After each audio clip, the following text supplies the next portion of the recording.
ഇംഗ്ലീഷുകാർക്കെതിരെ മിന്നും വിജയമാണ് നിലവിലെ ലോക ചാമ്പ്യന്മാരായ അർജന്റീന സ്വന്തമാക്കിയത്. 1-നെതിരെ 2 ഗോളുകൾക്കായിരുന്നു അർജന്റീനയുടെ വിജയം.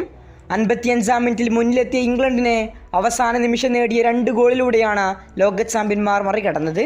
തീർത്തും ഇംഗ്ലണ്ടിനെ സംബന്ധിച്ചിടത്തോളം അപ്രതീക്ഷിതമായ തോൽവിയായിരുന്നു.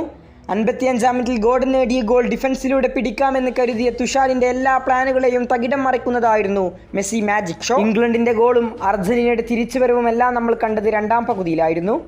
എന്നാൽ ആദ്യ പകുതിയിൽ പരുക്കൻ കളിയാണ് ഇരു ടീമുകളും പുറത്തെടുത്തത്. ആദ്യ പകുതിയിൽ മാത്രം 20ഓളം ഫൗളുകളാണ് ഇരു ടീമുകളുമായി കമ്മിറ്റ് ചെയ്തത്. മത്സരത്തിന്റെ ആദ്യ മിനിറ്റുകളിൽ തന്നെ കളി എങ്ങോട്ടാണ് പോകുന്നതെന്നതിന്റെ സൂചന ലഭിച്ചിരുന്നു. ഇരു ടീമുകളും ഫൗളുകൾക്കായി മത്സരിച്ചു. എന്നാൽ ആദ്യ പകുതിയുടെ ആദ്യ മിനിറ്റുകളിൽ തന്നെ മെസ്സി ബെല്ലിംഗ്ഹാം പോര് കണ്ടത് മത്സരത്തിന്റെ ആവേശം കൂട്ടി.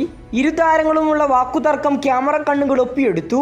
നിമിഷ നേരങ്ങൾ കൊണ്ട് തന്നെ ഫുട്ബോൾ ലോകത്ത് ഏറ്റവും ചർച്ചയായതും മെസ്സി ബെല്ലിംഗ്ഹാം വാക്കുതർക്കം തന്നെയായിരുന്നു.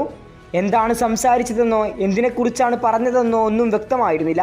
39-കാരനായ മെസ്സിയും 23-കാരനായ മെസ്സിയുടെ കടുത്ത ആരാധകനായ ബെല്ലിംഗ്ഹാമും തമ്മിൽ കൊമ്പുകോർത്തത് എന്തിനായിരുന്നു? ഫുട്ബോൾ ലോകം തിരയാൻ തുടങ്ങിയിരുന്നു. ഇപ്പോൾ ഇതാ മത്സരശേഷം ഇതിനെക്കുറിച്ച് തുറന്നു പറഞ്ഞിരിക്കുകയാണ് ഇംഗ്ലണ്ട് സൂപ്പർ താരമായ ബെല്ലിംഗ്ഹാം. അദ്ദേഹത്തിൻ്റെ വാക്കുകൾ ഇങ്ങനെ: മെസ്സിയുമായി നിലവിൽ യാതൊരു പ്രശ്നവുമില്ല. ഒരു നിമിഷത്തെ ചെറിയ ഏറ്റുമുട്ടലിനെക്കുറിച്ചാണ് ഞങ്ങൾ സംസാരിച്ചത്. അവിടെ സംഭവിച്ച ഒരു പരിക്കിനെക്കുറിച്ച് മാത്രമായിരുന്നു ഞങ്ങൾ സംസാരിച്ചിരുന്നത്. ഇത് വളച്ചൊടിച്ച് പല രീതിയിലും പ്രചരിപ്പിക്കാൻ ഒരുപാട് ആളുകളുണ്ടാകുമെന്ന് എനിക്കറിയാം. എൻ്റെ ഏറ്റവും വലിയ ഭാഗ്യം മെസ്സിക്കെതിരെ കളിക്കാൻ കഴിഞ്ഞത് തന്നെയാണ്.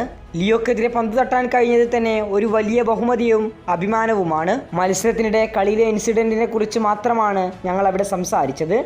ഇങ്ങനെയായിരുന്നു ബെല്ലിംഗ്ഹാമിൻ്റെ വാക്കുകൾ. കൂടുതൽ ഫുട്ബോൾ വാർത്തകൾക്കും വേൾഡ് കപ്പ് വിശേഷങ്ങൾക്കും വേണ്ടി ചാനൽ ഇപ്പോൾ തന്നെ മറക്കാതെ സബ്സ്ക്രൈബ് ചെയ്യുക.